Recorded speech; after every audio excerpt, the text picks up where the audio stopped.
ये कहानी क्लाउड नाम के एक लड़के के ऊपर आधारित है जिसे अपने ही दोस्त की माँ के साथ प्यार हो जाता है और वो उसके साथ गपागप भी करता है। अब इसके बाद कहानी में आगे क्या होता है ये हम आज की इस एक्सप्लेनेशन में देखने वाले हैं। आज मैं जिस फिल्म को एक्सप्लेन करने वाला हूँ उसका नाम है इन द हाउस और ये फिल्म 2012 में रिलीज हुई थी। मूवी की शुरुआत में हम जर्मन नाम के एक आदमी को देखते हैं जो एक स्कूल में फ्रेंच टीचर होता है। इसके बाद जब जर्मन घर पर स्टूडेंट के असाइनमेंट चेक कर रहा होता है तभी वहाँ पर उसकी वाइफ जेना आती है। फिर जेना भी कुछ स्टूडेंट्स के असाइनमेंट चेक करती है और जर्मन से पूछती है कि तुमने स्टूडेंट को इतने गंदे मार्क्स क्यों दिए। इस पर जर्मन उसे बोलता है कि बच्चों ने कुछ खास तो लिखा ही नहीं है तो मैं इन्हें अच्छे मार्क्स किस चीज के दूं। तभी जर्मन क्लाउड नाम के एक स्टूडेंट का असाइनमेंट पढ़ता है जिसमें लिखा हुआ था कि क्लाउड राफा नाम के एक स्टूडेंट के घर पर काफी दिनों से जाना चाहता था और फिर एक दिन वो राफा को मैथ पढ़ाने के बहाने उसके घर पर जाता है। वहाँ पर उसकी नजर राफा की माँ एस्थर पर पड़ती है जो दिखने में बहुत ही खूबसूरत थी। इसके बाद क्लाउड राफा को एक मैथ प्रॉब्लम सॉल्व करने के लिए देकर नीचे आ जाता है। वहाँ वो राफा की मॉम को देखता है जो एक मैगजीन पढ़ रही होती है। अब कुछ देर तक एस्थर को देखने के बाद क्लाउड वापस राफा के पास जाता है और उसे बोलता है कि तुम्हारी मैथ बहुत ही ज्यादा खराब है इसलिए मुझे रोज आकर तुम्हें ट्यूशन पढ़ाना होगा। अब ये सब पढ़ने के बाद जर्मन अपनी वाइफ को बोलता है कि इस लड़के की राइटिंग स्किल्स बहुत ज्यादा अच्छी है और ये आगे जाकर एक बड़ा राइटर बन सकता है। फिर अगले दिन क्लास के बाद जर्मन क्लाउड से उसके असाइनमेंट के बारे में पूछता है और उसे बोलता है कि अगर राफा को पता चल गया कि तुम उसकी मॉम के बारे में क्या सोचते हो तो तुम बहुत बड़ी मुसीबत में पड़ जाओगे। पर इस पर क्लाउड उसे बोलता है कि ये तो मैंने बस आपको पढ़ाने के लिए लिखा है और फिर वो जर्मन को पिछले असाइनमेंट के आगे का पार्ट देता है। इसके बाद जर्मन अपनी वाइफ के पास जाकर उसे इस बारे में बताता है और वो दोनों आगे की स्टोरी पढ़ने लगते हैं। उसमें लिखा था कि इस बार जब क्लाउड राफा के घर पर गया तो उसकी मॉम बहुत ज्यादा खुश थी क्योंकि क्लाउड की वजह से राफा मैथ्स में काफी अच्छा हो रहा था। फिर जब राफा की मॉम वहाँ से जा रही होती है तो क्लाउड उसे गंदी नजरों से देखने लगता है। अब ये सब पढ़कर जना को काफी अजीब लग रहा था कि एक बच्चा इतना गंदा कैसे सोच सकता है, पर जर्मन को इससे कोई फर्क नहीं पड़ता क्योंकि वो क्लाउड की राइटिंग स्किल से बहुत ज्यादा इम्प्रेस था। फिर अगले दिन जर्मन स्कूल में क्लाउड की फैमिली की इन्फॉर्मेशन निकालता है और उसे पता चलता है कि क्लाउड की फैमिली 2 साल पहले यहाँ पर शिफ्ट हुई है और वो लोग कई बार अपना घर बदल चुके हैं। अब इससे जर्मन को लगता है कि क्लाउड बहुत परेशान रहता है और उसे एक प्रॉपर गाइडेंस की जरूरत है। इसलिए अब जर्मन ये डिसाइड करता है कि वो क्लाउड को एक अच्छा राइटर बनाने में उसकी हेल्प करेगा। फिर क्लाउड भी जर्मन को उसके आगे का असाइनमेंट देता है जिसमें लिखा हुआ था कि जब क्लाउड वापस से राफा के घर पर गया तब राफा और उसके डैड मैच देख रहे थे। तभी राफा की मॉम वहाँ पर आती है और वो क्लाउड के पास आकर बैठ जाती है।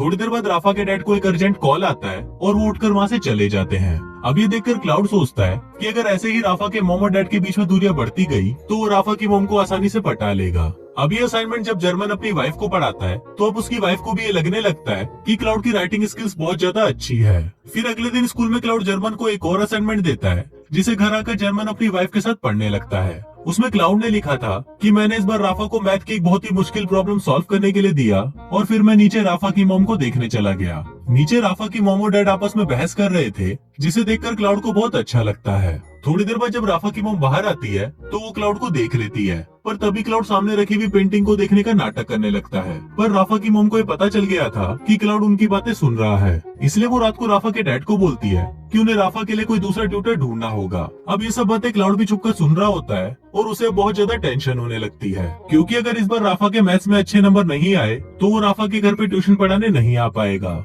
अब बहुत सोचने पर क्लाउड को एक आइडिया आता है और वो अगले दिन जर्मन को मैथ्स का पेपर चुराने के लिए बोलता है और साथ ही वो उसे ये भी बोलता है कि अगर उसने ऐसा नहीं किया तो वो राइटिंग करना छोड़ देगा। अब ये सुनकर जर्मन बहुत परेशान हो जाता है क्योंकि वो क्लाउड को एक अच्छा राइटर बनाना चाहता था। इसलिए वो क्लाउड के बोलने पर मैथ्स के पेपर चुरा लेता है और उन पेपर्स को वो क्लाउड को दे देता है। अब अगले दिन जब टेस्ट होता है तो राफा के उसमें बहुत अच्छे मार्क्स आते हैं जिसको देखकर उसके मॉम डैड को बहुत अच्छा लगता है और वो क्लाउड को राफा को ट्यूशन पढ़ाने देते हैं। इसके बाद राफा के डैड क्लाउड को उनके साथ फुटबॉल मैच खेलने के लिए बोलते हैं पर क्लाउड उन्हें मना कर देता है क्योंकि जब वो दोनों मैच खेलने के लिए बाहर जाएंगे तो घर पर राफा की मॉम अकेली होगी जिस वजह से वो उनसे अकेले में मिल पाएगा। फिर अगले दिन जब राफा अपने डैड के साथ मैच खेलने के लिए जाता है तो क्लाउड राफा के घर पर आ जाता है। वहाँ पर राफा की मॉम अकेली थी और उनके पूछने पर क्लाउड बताता है कि वो यहाँ पर अपनी मैथ्स की बुक लेने आया है। पर जब उसकी मॉम मैथ्स की बुक को ढूंढने लगती है तो उसे वहाँ पर कोई बुक नहीं मिलती। इसके बाद क्लाउड राफा की मॉम की इयररिंग्स देखकर बोलता है कि ऐसी ही इयररिंग उसकी मॉम के पास भी थी पर वो अब इस दुनिया में नहीं है। अब ये सुनकर राफा की मॉम इमोशनल हो जाती है और फिर वो दोनों कोल्ड ड्रिंक पीकर बातें करने लगते हैं। अब ये स्टोरी सुनकर जर्मन की वाइफ उसे बोलती है कि अगर राफा के डैड को इस बारे में पता चल गया तो वो उसे जिंदा नहीं छोड़ेंगे। पर इस पर जर्मन उसे बोलता है कि ऐसा कुछ नहीं होगा। रात को फिर जर्मन क्लाउड का एक और असाइनमेंट पढ़ता है जिसमें लिखा होता है कि इस बार उसे राफा के घर पर बहुत लेट हो गया था तो राफा के डैड ने उसे यहीं पर ही सोने के लिए कहा। फिर जब राफा क्लाउड को उसका रूम दिखाने के लिए जाता है तो वो क्लाउड को बोलता है कि वो उसका बेस्ट फ्रेंड है और इसके साथ ही वो उसे किस करने लग जाता है। अब इससे हमको पता चलता है कि राफा क्लाउड को लाइक करता है। फिर जब आधी रात हो जाती है तो क्लाउड चुपके से राफा की मॉम के कमरे में जाता है और वो उसे सोते हुए देखता रहता है। अब ये पढ़ने के बाद जर्मन की वाइफ को काफी अजीब लगता है, पर जर्मन उसे बोलता है कि इसमें कोई भी गलत बात नहीं है और क्लाउड की उम्र के बच्चों में ये सब फैंटेसीज होती ही हैं।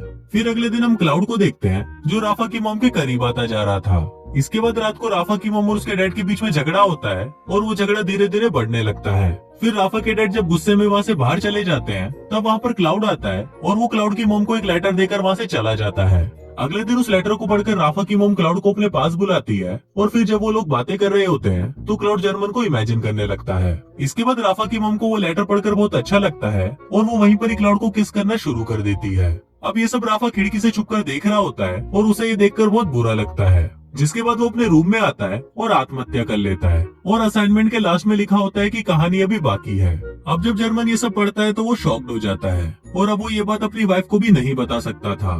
फिर अगले दिन जब जर्मन स्कूल जाता है तो वो वहाँ पर राफा के बारे में पूछने लगता है। वहाँ उसे पता चलता है कि राफा आज स्कूल नहीं आया। अभी जानकर जर्मन काफी परेशान हो जाता है और वो एक टीचर के पास जाकर उसे राफा के घर पर कॉल करने के लिए बोलता है। फिर जब टीचर राफा के घर पर कॉल करती है तो उसे पता चलता है कि राफा बीमार है, इसीलिए वो आज स्कूल नहीं आया है। अब ये सुनकर जर्मन को थोड़ा अच्छा फील होता है और फिर वो क्लाउड से पूछता है कि आज तुमने असाइनमेंट में झूठ क्यों लिखा। इस पर क्लाउड उसे बताता है कि ऐसा उसने इसलिए किया क्योंकि वो कहानी को थोड़ा और इंटरेस्टिंग बनाना चाहता था। अब जर्मन को भी ये लगने लगा था कि अगर राफा को ये सब पता चल गया तो वो सच में आत्महत्या कर लेगा, इसलिए वो क्लाउड को ये सब लिखना बंद करने को बोलता है, पर क्लाउड उसे मना कर देता है और बोलता है कि अब मैं लिखना बंद नहीं कर सकता। अभी सुनकर जर्मन उसे बोलता है कि ठीक है, पर अब से मैं तुम्हारी कोई स्टोरी नहीं पढ़ूंगा। अभी सुनने के बाद क्लाउड अपनी अगली स्टोरी को वहीं डस्टबिन में फेंक कर चला जाता है, पर तभी जर्मन भी अपने आप को रोक नहीं पाता और वो उस स्टोरी को डस्टबिन से निकालकर पढ़ने लगता है। उसमें लिखा था कि आज राफा के डैड बहुत उदास घर आए थे क्योंकि अब वो अपनी जॉब से बहुत ज्यादा परेशान है। तभी राफा की मॉम वहाँ पर आती है और उन्हें बताती है कि वो प्रेग्नेंट है। ये सुनकर राफा के डैड बहुत खुश हो जाते हैं, पर तभी वहाँ पर राफा आता है और उनको बोलता है कि क्लाउड अब हमारे घर नहीं आएगा और आप लोग मेरे लिए कोई दूसरा ट्यूटर ढूंढो। ये पढ़ने के बाद जर्मन क्लाउड के पास जाता है और उसे बोलता है कि अब तुम्हें राफा के घर जाना बंद कर देना चाहिए। इस पर क्लाउड भी एग्री करता है और वो जर्मन को बोलता है कि अब वो कभी नहीं लिखेगा।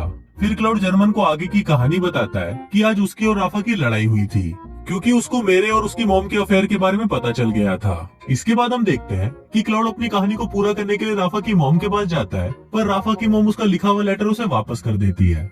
फिर क्लाउड उसे बोलता है कि हम दोनों यहाँ से कहीं दूर जा सकते हैं, पर राफा की मॉम उसे मना कर देती है क्योंकि क्लाउड उम्र में बहुत छोटा था। अब इससे क्लाउड को बहुत बुरा महसूस होता है और वो रोने लगता है। इसके बाद क्लाउड जर्मन के घर पर आता है जहाँ उसकी वाइफ जीना उसे बताती है कि जर्मन अभी घर पर नहीं है। इस पर क्लाउड उसे बोलता है कि मुझे पता है कि वो घर पर नहीं है, इसीलिए ही तो मैं यहाँ पर आया हूँ। इसके बाद हम जर्मन को देखते हैं जिसे स्कूल से निकाल दिया जाता है क्योंकि प्रिंसिपल को पता चल गया था कि उसी ने ही पेपर चुराया है। फिर जब जर्मन अपने घर पर आता है तो उसकी वाइफ उसे अगला असाइनमेंट देती है, जिससे जर्मन को पता चलता है कि क्लाउड यहाँ पर आया था। उस स्टोरी में लिखा था कि क्लाउड जीना को बताता है कि जर्मन ने उसे एक बार कहा था कि मेरी बीवी बांझ है, इसलिए हमारा बच्चा नहीं हो रहा। अभी सुनकर जीना को बहुत गुस्सा आ जाता है और वो क्लाउड के साथ ही घपाघप करने लगती है। अब ये पढ़कर जर्मन को बहुत गुस्सा आता है और वो जीना के साथ लड़ने लगता है।